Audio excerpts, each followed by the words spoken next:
2-3 ദിവസമായിട്ട് സ്ഥിരമായിട്ട് ക്ലേ തന്നെയല്ലേ നമ്മൾ ചെയ്ത് വെക്കണം. അപ്പോൾ നമുക്ക് ബോറടിക്കണല്ലേ? നിങ്ങൾക്ക് ബോറടിക്കണില്ല, എനിക്ക് ബോറടിക്കണം. അതുകൊണ്ട് തന്നെ ഇന്നൊരു വ്യത്യസ്തമായിട്ടൊന്ന് ട്രൈ ചെയ്ത് നോക്കിയതാണ് കേട്ടത്. ഇന്ന് ഞാൻ ട്രൈ ചെയ്ത് നോക്കിയത് ഡൂബ്ലി അല്ല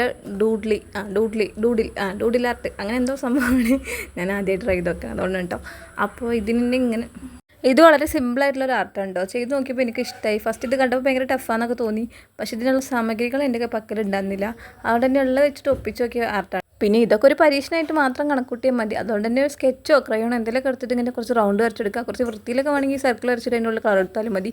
എനിക്ക് ഇപ്പോൾ കേട്ട സൗണ്ട് എൻ്റെ ചെറിയ ട്രോഫി എന്ന് പറയണേ അവനക്കും റെക്കോർഡ് ചെയ്യണമെന്ന് കണ്ടില്ല. റെക്കോർഡ് ചെയ്യാമെന്ന് പറഞ്ഞുകൊണ്ടേ ഇരിക്കുകയാണ് കേട്ടോ ആൾ. എന്തായാലും തൽക്കാലം അത് മാറ്റിയെടുത്താൻ പറ്റില്ല. അതുകൊണ്ട് തന്നെ ഞാൻ പറഞ്ഞു പോവുകയാണ്. അപ്പോൾ സർക്കിൾ വരച്ചതിന് ശേഷം അതിനുള്ള കൂടെ ബ്ലാക്ക് പെന്നെ അല്ലെങ്കിൽ ബ്ലൂ പെന്നെ, എൻ്റെ കയ്യിൽ ബ്ലൂ ഉള്ളത് ഞാൻ ബ്ലൂ എടുത്താണ്. ശരിക്കും ബ്ലാക്ക് എടുത്താൽ ഒന്നുകൂടി ഭംഗിയുണ്ടാവും കാണാൻ. അങ്ങനെ ഒരു എസ് പോലെ ഇങ്ങനെ വരഞ്ഞു കൊടുക്കുക. പിന്നെ ഓരോ സർക്കിളിനുള്ളിലും ഓരോ ലീഫ് വരച്ചു കൊടുക്കുക. ലീഫിൻ്റെ ഉള്ളിൽ ഇങ്ങനെ പ്രത്യേകം വരട്ടെടുക്കണേ, എന്നാണ് അതിൻ്റെ ഭംഗി. പിന്നെ അതിന് ശേഷം ലീഫിൻ്റെ ഓപ്പോസിറ്റ് സൈഡിൽ ഇങ്ങനെ ഒരു 3 വര വരച്ചിട്ട് അതിന് മുകളിൽ 3 0 അല്ലെങ്കിൽ ഒരു കുത്തിട്ടെടുത്താലും മതി.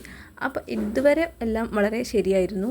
ഇനിയുള്ള എൻ്റെ ആത്മവിശ്വാസം കൂടുതലോട് കാട്ടിക്കൂട്ടണം കേട്ടോ. അപ്പോൾ ഒരു ബ്ലാക്ക് അല്ലെങ്കിൽ ഒരു ബ്ലൂ സ്കെച്ച് എടുത്തിട്ട് അതിൻ്റെ മുകളിൽ ഇങ്ങനെ വരച്ചെടുത്തു.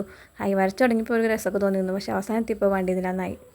അല്ലെങ്കിലും എല്ലാ കാര്യത്തിലും ഞാൻ ഇങ്ങനെയൊക്കെ തന്നെയാണ് ചെയ്യാറ്. അവസാനം വരെ കൊണ്ട് എത്തിക്കും. പിന്നെ ഞാൻ കടട്ട് ഉടക്കുമെന്ന് പറഞ്ഞ പോലെയാണ് എൻ്റെ അവസ്ഥ. ആ ഭംഗിയിൽ അവിടെ നിർത്തിയാൽ മതിയൊന്നും. പിന്നെ എൻ്റെ ആത്മവിശ്വാസം കൂടുതലോട് വീണ്ടും ഇതൊക്കെ കാട്ടിക്കൂട്ടുകയാണ്. എന്തായാലും നിങ്ങൾക്ക് ഇഷ്ടമായ ലൈക്ക് ചെയ്യുക, ഷെയർ ചെയ്യുക, സബ്സ്ക്രൈബ് ചെയ്യുക. എന്തെങ്കിലും അഭിപ്രായങ്ങളുണ്ടെങ്കിൽ കമൻറ്റ് ചെയ്യുക. ഇനി കൂടുതലൊന്നും പറയണില്ല. ഇനി ഫൈനൽ ലുക്ക് കണ്ടോളൂ.